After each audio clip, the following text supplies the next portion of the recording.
In London, technology is the Silicon Roundabout.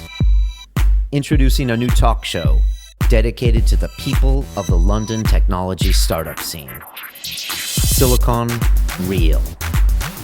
Each week, interviewing entrepreneurs, venture capitalists, financial technology, accelerators, and incubators in an exciting three-person format. Learn about the people behind the innovation. Locally filmed, locally sourced. Silicon Real. It's about the people. This is Silicon Real, the weekly talk show dedicated to the people of the London technology startup scene. I am Brian Rose. I also host London Real. It's the same studio, but it's not always tech people. We've had some BAFTA-winning filmmakers, some politicians, some musicians, some, cage fighters. Did I see an NBA player? Yeah. Did I see that? Yeah, so the guy this week, he used to play in the Houston Rockets and the New Jersey Nets, and he went head-to-head with LeBron James, and he was just telling me, and he was saying, and now he plays for Barcelona. And I was like, is the trash talk, is it always in English? You know, because he plays in Europe, and he's like, yeah, always in English. So like all the guys know the English trash talk, which apparently goes on the whole game. So, right. Yeah, so anyways, it's all good. If you want to check that out, it's londonreal.tv. But today we're here to talk tech. My co-host is back, Colin Pyle. You're here for good, kind of good, right? Kind of good. Okay. Yeah. How's being back in London? How's the coffee scene? How was the carnival last weekend in London? Yeah, things are good. I took off for the carnival. You jetted? Yeah, okay. I went and saw the English countryside for the first time. Oh, nice. For relatively first time. So South Devon, beautiful. Yeah, even got some decent weather. Yeah. Coffee's good. New website launching soon. New blends out. So we're just really excited. We got 4 months of a lot of hard work and a lot of push and. Really make or break if we're either going to win or lose in the next 4 months. So awesome, exciting time. That's kind of exciting, but that's kind of nice to have like a very a specific goal. You know that you got to get there, and you got the decaf blend, you got the other blends, you got everything else working great. Coming out, absolutely. Right. And some big news. I won't share just yet because I don't like to count my chickens before they hatch. But trying to get into a big named retailer mid-October. So yeah. Very good. And a lot of people that have sat in this chair here are now drinking your coffee. So if you're in the tech startup space, get on board, support another tech startup, not those Swiss conglomerates, which we won't mention. So. Nestle. Sorry. Yeah. Oh, yeah. Nestle. All right. On to the show. Our guest today is Diane Perlman, who is Microsoft's UK's startup lead, driving Microsoft Ventures initiatives in the UK to help startups grow, partner, and prosper. You came to London 14 years ago, riding the internet bubble, or surfing the internet bubble as a startup marketing director. Then you went to an agency, and now you are back in the trenches with the startups. Diane, welcome to Silicon Real. Thank you very much. Great to be here. It's nice to have you here. You know, I was watching an interview with you, and you had been quoted as saying Microsoft is the original tech startup, which is hard to argue with that with Bill Gates. I mean, like I think maybe Intel before that, but you really were. But you also said you guys have been out of the space for a while. You want to be back in the conversation and build relationships with startups. I was wondering how you're doing that here in London. Great. Well, that's absolutely right. I mean, we've been working very hard over the past year, building the accelerator program, which basically is a 14-week fully immersive accelerator program. It's basically a mini entrepreneur MBA. So we take, at the moment we've got 12 startups starting on Monday in our new cohort. Wow. We've done one full cohort already and a pilot last September. And basically we're working with the teams kind of in the trenches to help them, get from whatever point they are at seed stage to launch or to the next stage of their development. So we're there with them, focused completely on helping them succeed. And the other thing we have is a program called BizSpark, which you might have heard of before, which we've been doing for about 5 years now. And that's a global program, as is Microsoft Ventures accelerators. But we have I think we're in about 50 different countries, and we've got about 500,000 startups on BizSpark, which gives them free tools and technology, especially during that time when they need to get over the hump when they have no money to pay for software licenses, et cetera, and cloud. So, some great programs that are really focused on helping startups succeed. And BizSpark kind of provides that free infrastructure, but they don't actually accelerate. That's what you guys do at Microsoft That's Ventures. Right. That's right. Yeah. We had Roxanne Varza here from Paris, your Paris piece about a year ago. It was a long time ago, like 10 months ago. And we had Bindi, too, who used to... She used to do BizSpark before I took the role. But do they do an accelerator program in Paris, or is that just a BizSpark? They do, yeah. So we've got 7 accelerators globally. We're in Tel Aviv, Beijing, Bangalore, Berlin, Paris, London, and now in Redmond, Washington at our headquarters. Okay. We just opened there. So so we've got a really nice and growing That's a good accelerator spread. footprint. Yeah. Lots in Europe, which is exciting. What will like the next few weeks be like? It feels like you're going back to high school. Yeah, exactly. It's like you're going to. It must be like a teacher, and you got your new cohort coming in, right? completely. It must be like going to a new high school, and you like don't know who's going to be in Right, there, and right. don't know who's going to be like the cheerleader or the football coach. I don't know. What's it like those first few weeks? Is everybody a little nervous? Yeah, it is. It's amazing. It's very much like first day of school, there's a real buzz. I mean, on Monday morning we'll have probably around 50 people in the door amongst those 12 startups, because they'll probably bring all their teams. And, there's just so much energy. We do an orientation. We do some fun kind of icebreaker exercises. We do some pitch coaching on the day to get them kind of mixing and mingling and getting to know each other. And then one of the other big things that happens during the week is we have a mentor matching evening on the Wednesday. And so all of our mentors come in, and all of our advisors and our partners. And basically it's a big kind of meet and greet chemistry kind of evening, where we get everybody to figure out who they want to be mentored by, and who the mentors want to mentor, which startups are really exciting them. So those are kind of some of the highlights. Mentor speed dating? A bit like that, yeah. It's a bit like that. Who gets the final choice? Well, At the end of the evening, the mentors will tell us their top three choices, and the startups tell us their top three choices. And then, generally, sort of myself and one or two of my colleagues, we sit down with a spreadsheet and then work a bit. It's a bit of science and a bit of magic, and we make it all come out. But the track record is pretty good so far, and we take it really seriously, because if you get the chemistry wrong, if the match isn't right, it can set the guys back. So it's really important to put the right people together. Yeah. But it's like the first day of school. And I was saying earlier to one of my colleagues, I feel a real responsibility with it, because these 12 startups, they're at a really crucial stage of their development, and they're putting their trust in us, and they're coming to us for 14 weeks when they could be doing lots of other things, so it's a big responsibility. I feel the weight of that, Yeah, because you can make or break that company. I mean, I have a firm opinion that Accelerator could be the wrong move, or then worst case, there's an opportunity cost, because they miss out for 3 months, which I guess can change the market in a big way. Yeah, I guess what does help mean? Do you know what I mean? So maybe you can explain, what do you guys do? You provide mentors, you provide space, but is there anything else? Are you relatively hands-off, or? No, it's a very hands-on program. Okay. So during the 14 weeks, we have a core curriculum that we deliver, everything from lean startup to technology to storytelling, pitching, funding. We take them through the help of our partners like Barclays and KPMG and Wigan and Edelman and Wolf Olins and Jensen and a couple of others. We give them everything from IP law to UK tax to social media, storytelling, brand, all the full gamut. So it's really a mini entrepreneur MBA. So the guys are busy when they come in. It's it's full on, and they're doing workshops. They have one-to-ones, and the mentoring is also quite intense. We have quite an interesting philosophy on mentoring.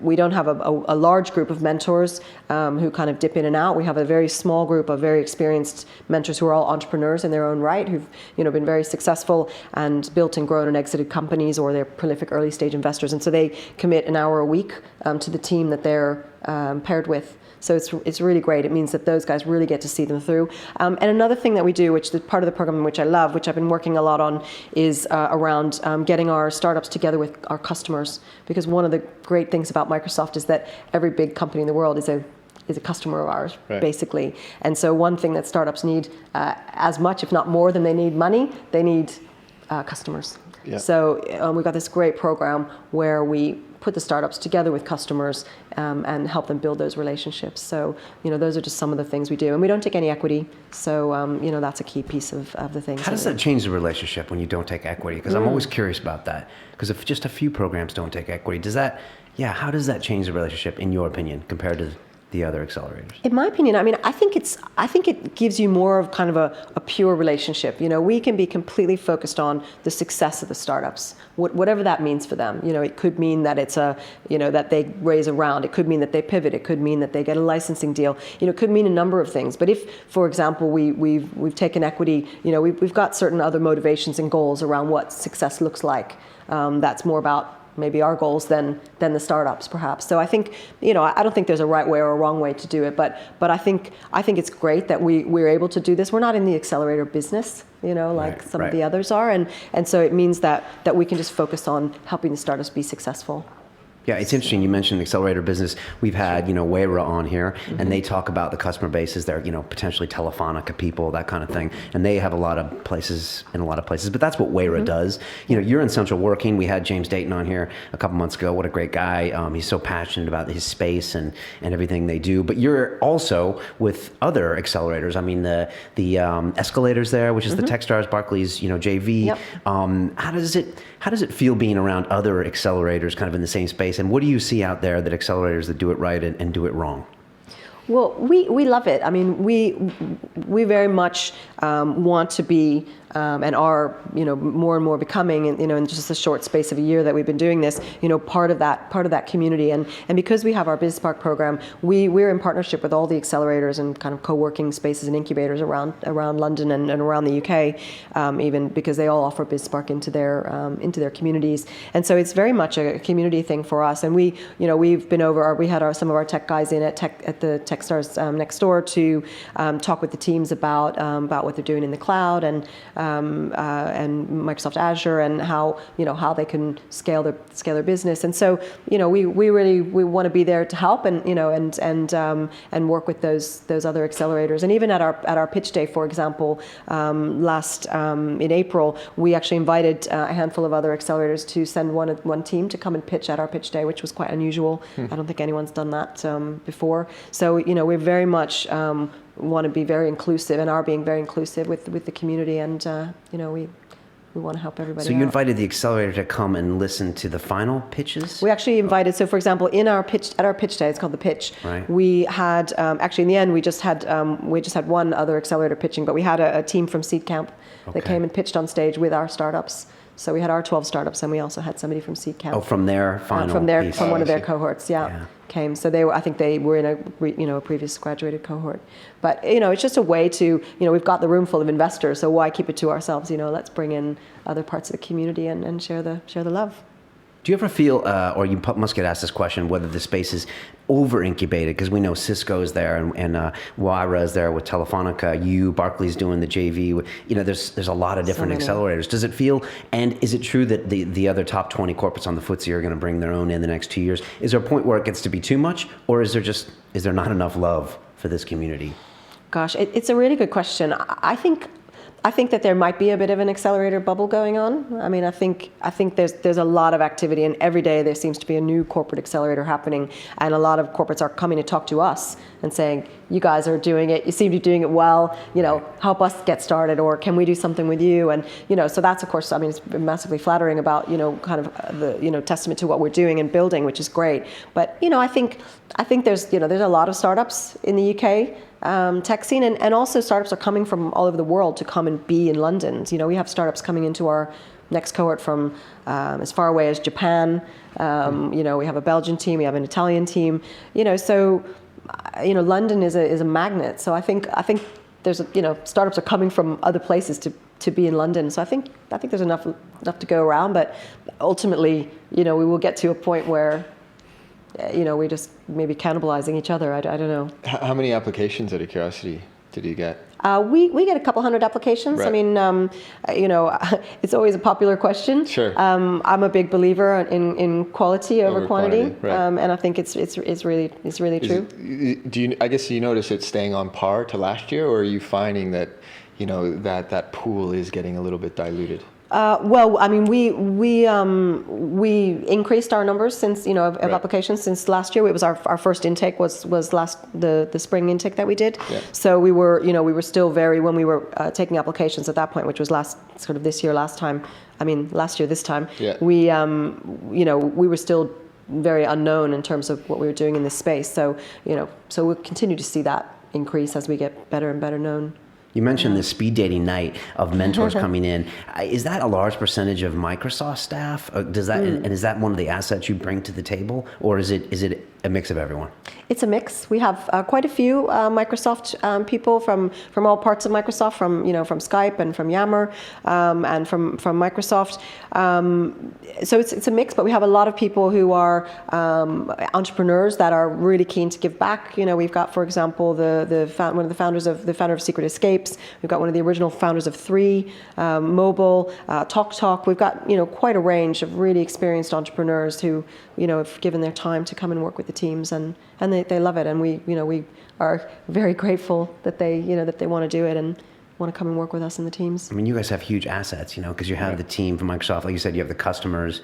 I mean, so do you think you bring a lot to the table when these companies are coming in? Are you like, this is a no-brainer for you because we have all these assets? Yeah, I mean, of course I say yes. I think Microsoft is really well placed to do this. As one of the biggest technology companies in the world, it means that we can really offer a lot to the startups from that perspective. So whether it's the technical expertise that we have on the inside and the technical mentors that we can bring to the access to customers, our partners, our ecosystem. I think we have a lot to offer, and I think it does set us apart in that way. Talk to me about platforms. I know you probably accept things from all platforms, but obviously you have a Microsoft platform. How does it come when your selection process? Obviously, BizSpark, you're pushing your products, and how does that all work when it comes to acceleration? Yep, that's a good question. A lot of people think that we only take startups that are using our platforms, and it's not true. So we made a decision when we started the accelerator programs that we won't require that startups are building on our stack, on our platforms when they come into the accelerator. We will ask them to trial Microsoft Azure, which is our cloud, which is an open, it's not limited to our own technologies. You can build on any platform and use Azure. It's a fantastic cloud product, and as a BizSpark member, they get it for free anyway. And the teams that come into our accelerator get onto BizSpark Plus, which gives them $60,000 of Azure over 1 year. So it's a fantastic deal, and so we will coach them through that. Not all of them will go on, but most of them will at least try it and take it from there. So it's a very light touch, and if the platform's not right, then it's not right. The focus is on helping them succeed. And your pitch day is in December now for this class? Yeah, December 3rd is our next pitch day. And like when you go on New Year's Eve and you're toasting wherever you are, what will be a success in your mind with this class? Like, what is the success? I know you don't have an equity stake, but is there something in your mind where you're like, or January or February, where you're like, this means that I did a good job? Yeah, I mean, I think there are probably quite a few factors. I mean, we have a set of metrics and things that we look at internally. But I think from my perspective, we had a really strong cohort last time, and our pitch day was fantastic. We had it at Millbank Tower, and we had the auditorium sat 300, and I think we were overflowing, and it was the day of a tube strike, so we were we were sweating it out, but we had a fantastic crowd. The startups performed like magic. It was great. We had a massive party on the 24th floor afterwards, and it was great. So I think for me it would be that and better. And also, we spend a lot of time at the beginning of the program. In fact, next week, one of the other things that we do during that week one is we have something called the Startup Pulse, where we sit down and we bring in all the people who are going to be delivering workshops and courses during the program, and we sit them around a table. There's probably about 10 or so people, including myself and our CEO in residence and other people on the team. And we basically do an hour-long deep dive with each team to kind of really understand, really get underneath the bonnet and make sure that we understand exactly what their business model is, what stage they're at, what their finance is, what's their corporate structure, are there any skeletons in the closet that we need to know about, and we want to find out right at the beginning. And we also ask them what they want to achieve out of the 14 weeks. And so, we'll look back with them and say, okay, where are we? So success, I think, is knowing that actually we've helped those teams get to where they want to be, and that we've helped them, get funding, get new customers, whatever that goal is. What's a typical skeleton in a closet? Is it like some founder that no one knew about, or some LLP agreement that's not correct, or what's it? Typical is around corporate structure. Usually, there's like 5 founders, and they've said, let's split it 5 ways, and right. There's no equity to give to an investor, or there's a poor corporate structure, or they've given away too much already. That kind of thing kind of happens a lot. We might find out that they've got a lot less runway than they thought, and they're in dire straits, or it's a range of things, but those are some of the What stage are companies that enter generally? They're at I'll say broadly at seed stage, Okay. Which could mean a variety of things. But we've had companies that are in sort of prototype ready to do some integration with a customer. We've had alpha and beta stage. We've had teams that are already selling product and have paying customers. So it's just quite a range. Yeah. Because it sounds like a pretty intense sort of a mini MBA for startups. If you had to run a business while going to do that, it would be quite time consuming. So yeah, it is, and it is challenging. We've learned a lot over the pilot and the first cohort that we did, and we were constantly sort of refining the the program, and we're now in this one that we're doing. We've shortened a lot of the workshops to make them a lot punchier. We've learned a lot about kind of not loading up the days too much, and how we kind of the cadence of things. So we really try to make it such that it works, but it's very full on. Right. It's pretty full on. And you don't give them cash; you just give them space to work in and all of the education. That's right. That's right. But we do. We've been really fortunate that two of our partners, Jensen Solutions and Ventures in Motion. I don't know if you know those guys, but great guys. They've been partners of ours since last year when we started, and they like what we're doing so much. They created a fund specifically for our accelerator. It was called the JVM Technology Fund. And so every startup that gets accepted into the program, starting with this cohort coming in next week, is eligible for up to £75,000 in funding. It's a convertible note, very, very favorable terms. Okay. Is it for one of those or anyone that they deem? Each one of the 12 is eligible with some light due diligence. So basically, if you were one of the 12 that got in and you wanted some cash to help you, get through the program and fuel your growth at that stage, then they would start the process and you would be eligible for that. And convertible at a discount to the first round after. That's right. Exactly. Cool. And they spend 5 days a week, or 7 days a week, maybe at your space, or do they only come in on a few days? No, they come in. They're full-time resident at the program. I didn't realize Y Combinator in San Francisco, they only come in 1 day a week. Oh, is that right? And they make them find their own space because they think it's so they can get their own identity, or I don't know, maybe they're going to be roommates somewhere or something. But I didn't realize that. No, I didn't know that. I find it interesting. Probably not the most practical thing, especially maybe not in central London, but yeah. I think it's really great. And in this cohort that we finished in April, it was really amazing to see just the way the teams bonded with each other. They became such a strong group, and I'll be interested to see how the next cohort gels, because everybody's, it's going to be a different set of personalities and all of that. But they were just really became this amazing support structure for each other, and there were lots of tears on the last day of class, so to speak, before the pitch day, and it was really interesting to just watch everybody come together. And I think a lot of them were surprised about how that social structure and the support of the teams became a major feature of the program. Yeah, but they'll stay in touch for a long time. That network effect, I'm sure. Yeah, it's amazing. Do you kick them all out at the end? Is it just like clear your desk and go? Or that's a really good question. That's awkward. We don't actually. What we do, and this is another area which we, where we, when we started, we kind of looked around the accelerator scene to say, how could we, improve on what's out there, find the things that that are going well or not going well, and and do them better. And so we, when we finish the program, we offer each of the teams to come back and be in residence with us for another 3 months. Okay. So that gives them another 3 months of runway. So if they are raising money, they don't have to put all their newly raised funds into operational costs to pay for where their office space is, etc., and keeping the lights on. So we think that's really great. Some of them stay, some of them go. I mean, obviously the teams that aren't based here and have relocated for the program may go back to their home countries, but maybe about half of the teams will stay. Yeah, so it's really great. And how are the companies from last year? Where are they now? They are, some of them are still with us, actually. Okay. Still hanging around, but we love them, so it's okay. They're all good. One of the teams, UXCam, they got into 500 startups, so they're in California at the minute, doing that, which is really great. UXCams? UXCam, yeah. What do they do? They've got a very cool little API that essentially is for web developers, app developers, where if you can put it into your app, into the code with in about 2 minutes, and essentially it lets you track. It lets you do kind of live field testing of your app, so you can better understand how people are using it. But it also uses the camera of of the phone. So essentially, they can see where people are looking and how people are interacting with the app, because they're kind of part of their pitch is that only 1% of apps make any money, and the other 99% don't make any money, and the guys who make them don't know why. Right. So basically, this is sort of democratizes the ability to do field testing, which we'd normally do in a lab, which is a fabricated environment.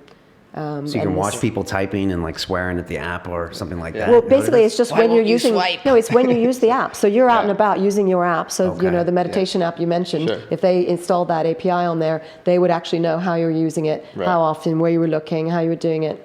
Hopefully you weren't watching the app while you were meditating. No, I wasn't. My eyes were closed.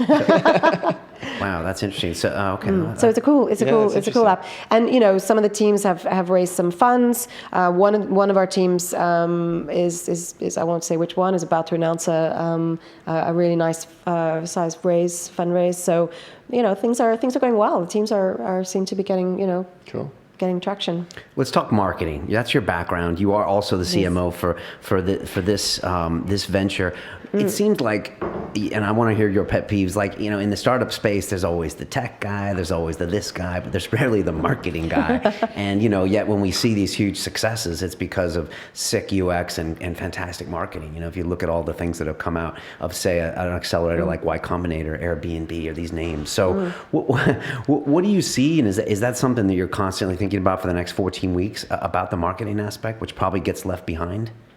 Yeah, I mean, I think our program is quite well-rounded, and I've worked hard to bring in Wolf Olins and also Edelman on the PR side, so that our teams get exposed to that kind of stuff, and I bring in Jam has been doing our social media workshops, and so we try to make sure they get that kind of exposure. I mean, in 14 weeks, and we were doing 12 weeks now, we've moved up to 14 just to give it a bit more air, but there's a lot to cram in, and you can't do everything, but I think just trying to get some of the basics, because you're right, these teams tend not to have any of that marketing experience. Occasionally you'll find some that do come from a marketing background, but and they can help each other in that way. But yeah, it's a big deficiency, but a couple of the teams I've done some work with, because I used to run like branding workshops and naming workshops and things, so a couple of them were really struggling on how to articulate their brand proposition, and so I spent a few hours kind of helping them get a brand wheel and working through, and the other week one of our teams I was helping them with a name, with getting in finding a new name, so we did a brand wheel, and then we did some name storming, and hopefully they're going to use one of the names we've come up with. But so I try to kind of dust off my old skills every so often and help the guys out if they need help. Let's talk about names. We had the CEO of Nutmeg in here last week, Nick Hungerford. They're running a fabulous business, just raised $30 million, and he said they did 500 test names before they came up with Nutmeg. Wow. And they ran like all the numbers, and they had a few choices they could do. I think he broke it down in 3 ways. One was like a name that's associated with the brand, one was something else, and then one was a very generic name like an Amazon or a Nutmeg or something. And he was really serious about that name and it being so important. How do you feel about names? And how do you name storm? I never heard that, name storm. Yeah. Yeah, I mean, God, it's one of the hardest things that you have to do. I mean, when I used to consult. So before I started at Microsoft, I was running my own kind of branding and marketing consultancy called Branding Matters, and I used to get paid to come up with names for companies, and it's very hard. So after I did a few of them, I just kept putting my rates up and up because it's bloody hard, and every URL is gone, and this kind of thing. But I think it's hugely important, how you put your brand forward, and a name is only part of that brand language and that overall kind of envelope that is your brand. But I think it's really important, and I see a lot of names come through that aren't massively inspiring, and I see some that are really good. But yeah, it's a big one. Have you ever been wrong about a name, and can you think of that name? Or have you seen a name and you're like, there's no way, Amazon, what does that mean? Oh gosh, I might have to come back to you on that one. Enough. I'll give that some thought. Is there any kind of rule of thumb with names? Is it like don't make it too long, or don't make it too specific, or is there anything you usually tell people? Is a rule? Well, I mean, everybody always want every client I've ever had doing naming, they always want the one syllable name. Okay. You know, that's what they always, a one-syllable name. That's Then what we all want. the domains are taken. Then you got You know, it's incredibly hard, and I think the thing I always encourage is that you have to actually set some guidelines up so that because you can come up with loads of names, and if you don't know how you're going to evaluate them, then you know it's kind of a wasted exercise. So I really encourage during that process to really put that list of how you're going to evaluate the name. So what are the things that are important? You know, does it have to bring out a certain, you know, a particular aspect of the brand? You know, maybe if they want it to be, you know, short or catchy, or maybe they want it to also be able to be used as a verb. You know, there are certain things that, you know, that you're going to hold up, and if you've got that list of names, you can kind of say, okay, does it do these things? Ultimately, sometimes it just comes down to a gut feeling. And we usually go with a test audience and try some people and double-blind test and that kind of thing. We usually do that. I think it's good to do that. I think it's really good to do that. It depends on the budgets and whatever. But the guys I was helping, the team I was helping last week, I've suggested that they just buy some AdWords, put up a couple of just kind of one-page holding pages with the different names and test out some messages and then whichever one gets the most. So it's quite a low-cost way of just triaging it. Didn't like Tim Ferriss do that to name his book or something? Yeah, Ryan Holiday did it to name his book, definitely. Right. And Oh, yeah. Ferris might. He's big into A/B testing, so I think he did, yeah. and his cover as well. So he put a bunch of cover. I think he actually, for the 4-Hour Workweek, I think he made up his own covers and stuck them on the bookshop, and then he just went in there and stuck them up there and saw if anybody walked by and pulled up the book, without them good. knowing. I think he Right, did that. right. So. But actually, it just made me think, because one of the new teams coming in is a company called Would You? Okay. And they're basically an app for the indecisive. So basically, it's like would you, wouldn't you kind of thing. So you could actually do some brand testing or test your book cover, on Would You, and it can just crowdsource, Right. whether people would or wouldn't. I Interesting. suppose. So that could be quite fun. Did you test your Crew Cafe? It's a great name. Yeah, no, not the really. branding is nice. We got, we had a good friend of one of my founders, Badil. He used to run, a marketing agency, and he's been sort of mentoring us through. And so originally, when I came on board, it was Buzz. Oh yeah. And we got rid of that, and so we decided Crew to luxury brand and stuff. Yeah, a but- bit more upmarket kind of There feel. must be hundreds of coffee companies in the world named Buzz. Yeah, well, it's like, an energy drink, right? We didn't want to be like Yeah. that, get a buzz or get a high. It's like, this is like a nice wine or a nice, you know what I mean? So. I want to get Diane your thoughts on bubbles. Okay, you moved to London on the back of the .com bubble, right? Was that 2000 you moved Yep. over here? Yeah. Was it before the Nasdaq? Kind of. Only just before. So it was like first quarter of 2000. Okay. Something like that. And I was funny enough in that bubble as well. I was at a .com startup. We were selling luxury goods in New York City. I was a CFO. I was 27. That's a long story, but I barely remember kind of what it was like, but it was crazy. And I'm not saying we're in another one now, but people say it's frothy. We're seeing some great big, big rounds here. Nice checks being cut to TransferWise, Due Deal, Nutmeg. We're seeing things in San Francisco heat up as well. Mm-hmm. How does it feel to you? It feels amazing. I mean, this is an exciting time. I mean, there's so much going on in the tech scene in London, and I think it's amazingly exciting. And I'm hopeful that we've all learned from the previous bubbles, and that we're doing things smarter. And I think with the kind of the movement around lean startup and everything, I think the approach is good. So I'm hopeful. Did it feel like a bubble back in the day, or do you remember a couple of things happening where you were like, "This is just a little too much"? Where it's like Pets.com and things like that. What do you remember? Oh yeah. Oh gosh. I mean, I think when I moved here, the whole Boo thing was going on. Boo.com. Boo. They spent like $100 million on Boo, or some crazy amount of money. And they were doing online fashion. It was a Swedish company or something. Boo. Yeah. It was Boo.com. BOO.com. That's like the famous UK kind of. Yeah, and they were going to sell shoes and clothes, but I don't know if the site got launched. It was just I'm not sure what happened, but that was kind of going on around the time that I moved here. But I mean, where I was before I moved to the UK, I was in Northern Virginia, just outside of Washington D.C. On that, there was a kind of a Silicon tech corridor going on, and AOL was there at the time. AOL was big and strong at that time. Times have changed so much since then. They owned mail for a while. But even the little startup that I worked in that sent me to the UK to help them get started in the UK and Europe, there were just ridiculous things going on there. With we got like 5 rounds of funding, and it was great times. And it brought me to the UK, so changed my life. Really. And you stay. Did you ever think about going back? Never. And what do you find different in the UK as opposed to the way things were in the US as far as tech-wise, and why stay? So, well, I'll tackle the why stay part first. So, I mean, I think that for me, I mean, I just love London. You know, it's sort of home to me now. Although, like, when I go back to the States, I say I'm going home, and when I come back this way, I say the same. But you know, I just love London. I think it's a fantastic city, and it's a great, you know, jumping off point for travel. And there's just so much going on. The kind of people that you meet, the things you have access to in London is just, you know, incredible from a personal and a business perspective.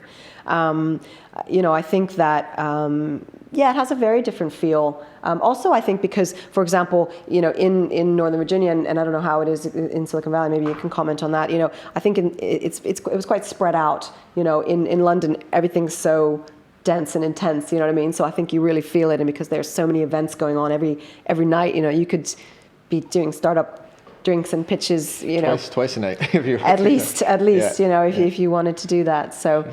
Anyway, I think it just feels denser. I think it feels more buzzy and vibrant in a way. And do you think, as an American, you have an advantage over here? Do you think you've seen some things there, and you come with just a different perspective than, say, other people that are from here? Yeah, it's interesting. I mean, I think I've been here so long now. I don't have, you know, even like the modern, you know, the more kind of in the past decade kind of American reference points for things. I don't really have them anymore because I've been here so long. But I think there is. I do notice, and people have told me, especially when I'm out giving a talk or something, that you know, if the people in the UK, startups in the UK especially, really look to America as kind of leading that way, especially on marketing and some other areas. So I think there's a credibility piece that comes with being American in London in the tech scene, I think.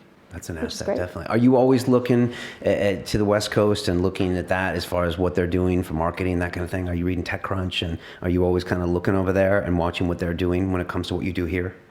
We do. I mean, you know, you have to watch the whole scene, don't you? But you know, but we've been hearing a lot from people in the Valley that they're like, don't come over here anymore. We're all coming over to London. So I think things are changing. And when it comes to Seattle, is it hard getting their attention? Like, we're over here, or we're doing these things with this venture? Because Microsoft's a huge company.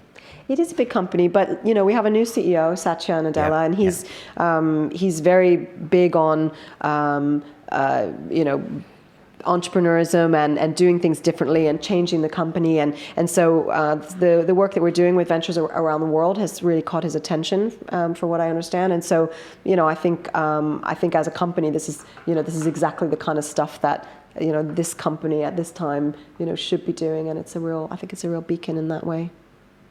Would you have gone into an accelerator program like this? Maybe.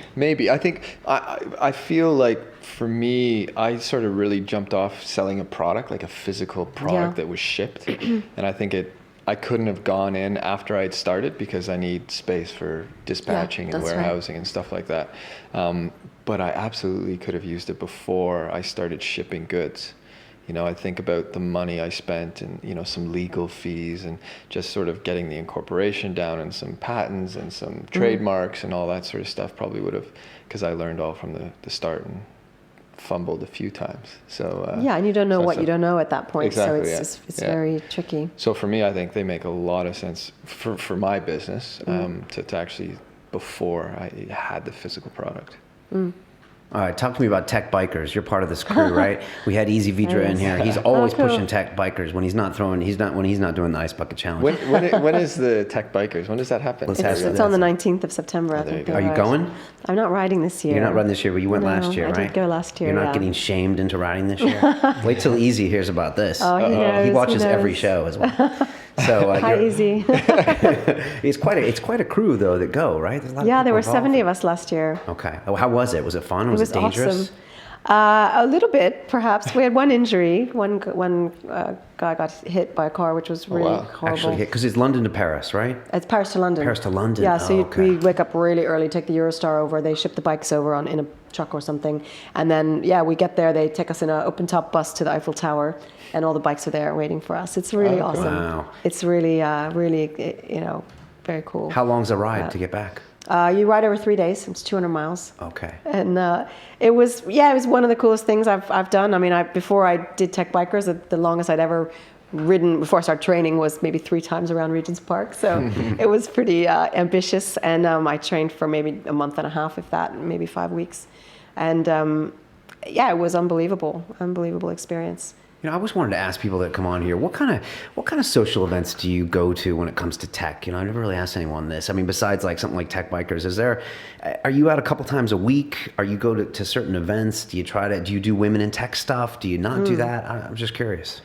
Yeah, I mean, there's so much stuff. I mean, and it's tricky because when we're in session with an accelerator, we've got a lot of our own events, so it's really tough sometimes to get out to other events. So some of the stuff we do, you know, we go to our own events. We run, when we're in session with an accelerator, we run a series called Inside MSVA, which is Inside Microsoft Ventures Accelerator, and it's kind of a, you know, sort of open the kimono a bit and show people what it's like, what life is like inside the accelerator. So we do a panel of some of the teams that are in the program, and we do that 3 times, once a month during the program, and we invite, you know, startups. We get 60, 70, 80 people coming to hear what the teams have to say, because they, you know, people want to know what, you know, if they want to apply, what, you know, what are they in for, you know, what is it like, and mingle with each other. So, you know, we do those.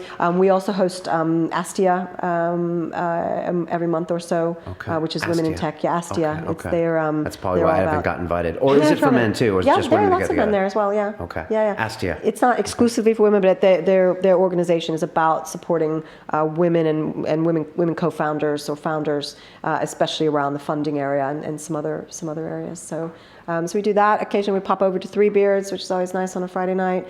You know, there's so many things going on. Startup Grind. Right. There's the Hipsters, Hustlers, and Hackers. I can't even say it. I don't know that Triple one. H. That's it's slightly new one. Hipsters, Hustlers, and Hackers? Yeah, and we've been doing some Hipsters, sponsorship Hustlers, of that one. Yeah. And what is that, just to get together, or do they? Yeah, they do something really cool. Actually, I haven't been yet, but one of my colleagues who focuses on app developers, we've started sponsoring them, and they basically they get, I don't know, I think at least 100, maybe more, 200 people at the event, and they go around, and everyone has, I think, 30 seconds to pitch, to intro, and literally they go around the room fast, and they also have a big like water gun Uzi kind of thing. So if you go over, they will hit you. They will douse you. And basically, they do that at the beginning, and so everybody gets 30 seconds, and then basically it's networking. But that way, you know that like the person across the room is like, I've been wanting to talk to that person, or whatever. So basically, that's how they structure it. But so it sounds really good. I'm hoping to go to the next one. I like that. I mean, how many times have you gone to an event and you talked to 4 people, and yet there were 40 people there, and you would have liked to know what was going on? I mean, it's hard sometimes because you go to these events, there's only so much time. Yeah, you don't know who's in the room. So Yeah. I think it's quite a good concept. I like it. Let's talk about women in tech really quick. A lot of big companies have started publishing their whole demographics of their companies, right? Like Google, and you see obviously this huge propensity for men, for white men, and it's just something that the industry is trying to address. What's your view on women in tech? I know that's a really general question. I'm trying to think of a better way to ask this, but is there a problem? How do we fix it? Where do you come in on this? Okay, good. It is a good question, and it is kind of a hot topic, I suppose. I mean, Microsoft as a company, we are, we're very interested in growing diversity, and we have a lot of programs around girls in tech, and getting more girls into coding. We do a program called DigiGirls, and we have some other initiatives. So, as a company, we're very supportive, and we sponsor Astia globally through Microsoft Ventures. And I think as I look around the tech scene, and I've been in technology for a long time, from back in the States and over to here, and it's still very largely male dominated. I think we need to see more women in tech. I think it's just about really encouraging women to go and take those risks and not feel. I think in talking to some women that I've spoken to recently, they really get a feeling when they go into a room full of entrepreneurs, they don't see people like them. There aren't other women, and they feel that maybe it's not the place for them. And my message would be, it doesn't matter, go and do it, because it's all about, making things happen, starting a great new venture, developing great partnerships and finding co-founders. And I think we just need more women kind of saying, I'm going to go and take the plunge. Does it have to start young? Like we had Claire from Code Club on, where they're teaching 8-year-old girls to code. Does it have to start on that level?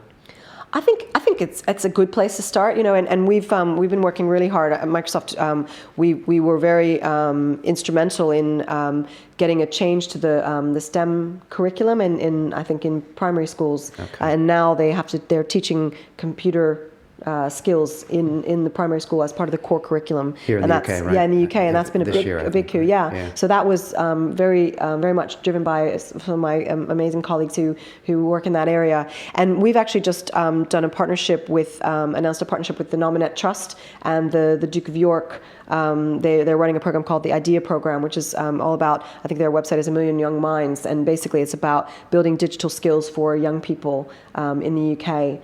And this stuff is so important, and obviously it's not focused specifically on girls, but this is part and parcel of it. Just getting more people thinking about how they can build digital skills and what that might mean for them and for the future. Yeah, I think it has started early. I mean, because they were looking at the demographics of, say, a Google or a Twitter, and then they were comparing them, say, to the computer science program at Stanford. And, there was a trend just in computer science degrees for them to be very white and male oriented. So they're like, well, that's where we're getting our applicants from. So it seems like, yes, you need to push from both sides. But, typically computer science 20, 30 years ago, it was not only white males, it was the white males that got beat up when they were kids. So it was a really tight demographic of people that would code when they were kids. Right. Yeah. I think it's going to take time. You know what I mean? It's like a bit of an evolution. It will take 10 years or so to really see a massive change. Yeah, and also from the ground, like the 8-year-old girls who are starting now. But do you know how to code? Me, I don't. Neither do I. And so I think it's also like, yes, start early. But if you're not 8 years old, you can still be part of tech without being able to code necessarily, right? And marketing is such a huge part. And that's right. There's so many different things. Everything's tech now, everything. And so all these companies that are tech still need, they're moving products like my company, and they need lots of different skills. So that's right. And do you guys know Decoded?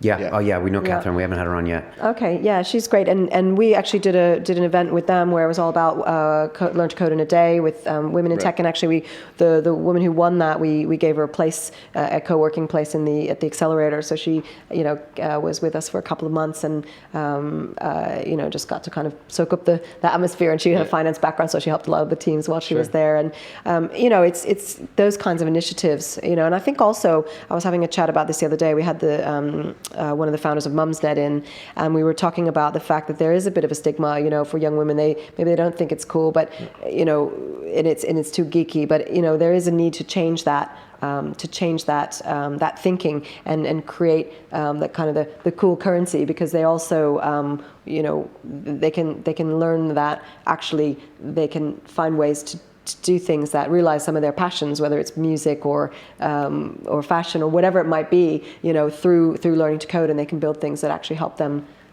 put that stuff out on the website. I know Campus London has a Mom's Day, where they can come in for it's like one day a week. So and I think one of the people we had here 6 months ago, it might have been John Bradford from Techstars, I'm not sure, but he one of his recommendations was get a woman on your team, on your startup team. Get some female energy in the room, and that's good advice. Yeah, especially really when you got a bunch of dudes around. Sometimes it's just it's your product. You think about demographics of your customers.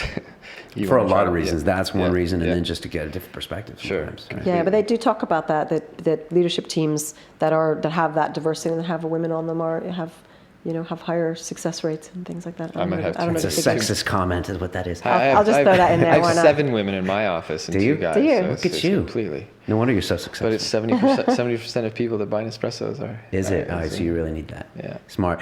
I didn't plan it. It's just how just happened. Wow. Diane, I'm going to hit you with a few questions that we hit everyone with at the end. Okay. So here we go. If you could make a phone call to the 20-year-old Diane Perlman and give that young lady a bit of advice, I'm not quite sure what she was up to, but what would you tell her to do? The 20-year-old me. Gosh, what would I say? What were you doing? What was I doing? I was the 20-year-old me. Well, I was still in uni, wasn't I? I was still in uni. I know one thing. I would have not dropped Spanish as an elective in university. That was one thing. Because it's a second language in America? No, because I love to travel to Spain and to Latin America, and I speak Spanish, but because I learned it in high school. But I got some very bad advice from a guidance counselor. But anyway, that's not about tech though. But I think the other thing is is just like you know, learning as much as you can, you know, and finding great mentors, you know, as early as you can that can really help you kind of guide you in your way. I think, you know, that'd be a good thing. Did you have those mentors? Eventually I did. I mean, obviously, you know, well, I'll say my parents were, you know, great role models. My dad, well, he's sort of an entrepreneur. He actually is an entrepreneur. In fact, he wrote a book called Making It on Your Own. Cool. Back when I was a kid. That's and cool. yeah. So, you know, he's a psychologist, but he used to work for himself. And anyway, so I kind of grew up in that culture. So I always had that kind of attitude. But when in my first and second jobs out of uni, I had some very strong mentors and beyond. Good advice. One thing about mentors people don't realize sometimes, because we've had a bunch of people on here that have had great mentors, is it's not always a formal relationship of I am your mentor, will you be my mentor? It happens in all sorts of guises. So you don't have to just call this person up and says, will you be my mentor, and we're going to have coffee once a week. It can have lots of strange forms. So don't search too much sometimes. On that same note, what's the best advice you've ever received? Could be business, could be personal.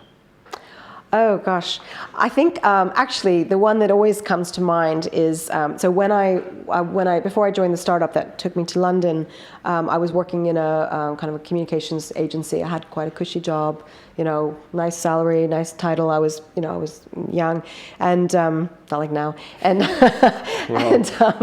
grumpy old man here at the table. I know, and basically I've been offered this role at a startup. There were 13 people. I was going to join the leadership team as a marketing director.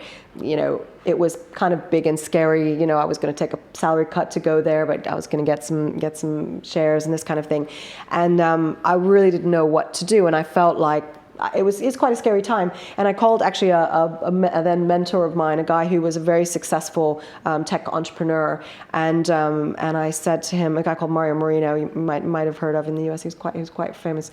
But I said, you know, what should I do? How do I know if it's the right time to jump off?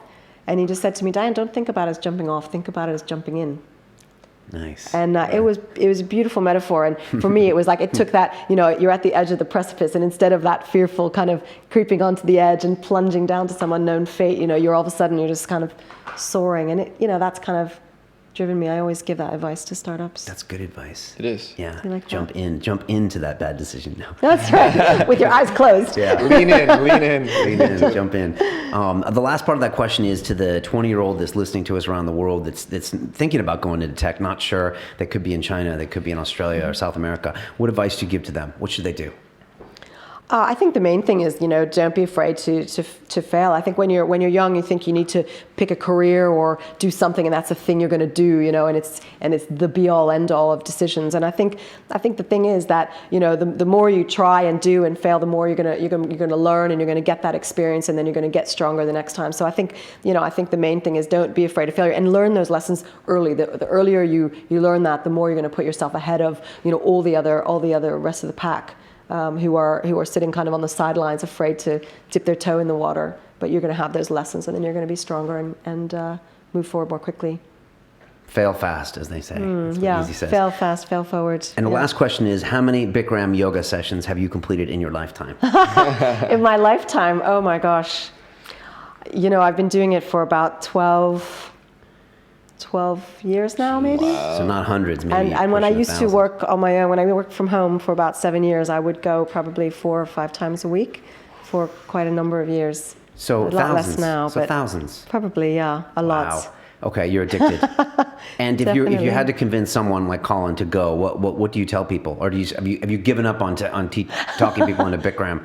Like, what do you say to people? I'm convinced already. You're going to feel great. Look at your smile, ear to ear. I can't. No. What are you going to tell? What do you tell people? What do you tell them? I think what I normally would say is that it's a bit weird. It's not for everyone. It's very sweaty, but you know, it's amazing how it can transform your body, your mind, your approach. It's been really transformative for me, and I think it's just an amazing, you know, it's an amazing thing to do. And you kind of people think, oh, yoga, and you're just kind of standing around and it's for wimps or whatever. But this is pretty hardcore. So yeah, I did yoga for the first time, and I remember the day after I was more sore. Yeah. Like for my muscles than sort of like a big workout. Exactly. Yeah, it was strange. that's what got me hooked, because the day I did it, the next day I could barely move, Right. and Yeah, I was exactly. like, this feels good. Something must have And I happened. went back the next day and then never stopped. So There you go. Plus, you Yeah. go to a This different episode. mental state too. Like when you're in that heat, like you're definitely kind of on a weird high when you get out of there, right? Yeah, I think every time is different, and that's the thing I like about it as well. Because some days I come out, I feel really energized at the end of class. Like when you're at the end of class, that you're kind of in a little meditation, lying down. And some days I could fall asleep in that, Right. that 1 minute that we lie there. And some days I can't even close my eyes. I'm so energized. So I think it depends. Every day's different, but yeah, you get a lot out of it. This episode is brought to you by Bigram Yoga. Exactly. All right, fantastic. Exactly. Click here for the electric. Click here to go. Diane, thanks so much for coming. I love this story. It sounds very cool what you guys are doing, and you have a sick asset structure and backbone with Microsoft. So can't wait to see this. Is there still time left for them to apply to show up on Monday? That's all I wanted to know. Will you, if they just show up, If will they you just allow show them up, in? what will we do? I don't know. Maybe let's find out. That's a good question, right? Yeah, exactly. I like your tenacity. Yeah, that would be good, Well, right? we always say that we respect a bit of hustle in a startup. So Yeah. Well, they would have to have been watching it live, so there's That's Could right. happen, right? Check one. You still have 2 days left. And how do they contact you? Is Twitter the best, or should they email you? Microsoft Ventures, what's the best way? Yeah, Twitter is a great way to contact us. We're MSFT Ventures UK on Twitter, or me, it's Diane_Perlman. And then you can email us msvuk@microsoft.com. Okay, fantastic. And you will do another one next year. Is there any chance you'll do 2 next year? Well, cohorts. Okay, yeah, What do you mean? cohorts. Yeah. Yeah, we run 2 a year, so we'll start you again run 2 a in year, March. okay. Yeah, so In sometime March. this autumn we'll open applications again for the March batch. Yeah. Okay, fantastic. Awesome, excellent. That's episode 60, I believe, somewhere Something. around there. Yeah. It's all good. We got 2 or 3 people doing all sorts of work for us on Silicon Reel. If people want to help, it's hello@siliconreel.com. If you're watching us on YouTube, you can get this downloaded free to your smartphone. Just go to iTunes and download the podcast. There'll be a link somewhere down here. And- We and got to what get you a else? Windows phone. And give app. us give Yeah, us get the Windows phone app. Sorry. There we What go. am I saying? Windows There we phone go. app. And and rate us. Ratings actually help. So Yeah. if you're listening to us, if you're on YouTube, just if you like it, rate us. If you don't like it, rate us. Yeah, and on that note, click us a like on YouTube, share with your friends. This is a total guerrilla viral network grassroots movement, so tell a few of your friends. And if you have any guest suggestions, let us know. We're working on getting Uber on here to find out everything that's going on with them. A bunch of other people we're working Yeah, I've on. been really I spent a lot of time over the last few weeks trying to sort of line up guests over the next few months, and there's some really cool stuff going on. So if we reach out to you on Twitter and you're interested, DM us and we'll make it happen. Yeah, it's all good. And it's a fantastic platform. Diane just had so much fun, I can tell. And there you go. As we say on Silicon Reel, it's about the people. Diane, thanks so much and all the best. Thank you. All right, take care.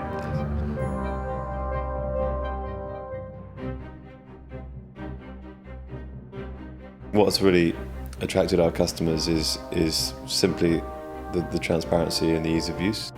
British people like squirreling away their money and their accounts in different pockets. So they very, very rarely tell anyone where everything is. And they're certainly not going to tell a website because they don't want one website knowing where everything is. If you make it easy for people to take out their money, they trust you more. If we are more open with them, they tend to be more open with us.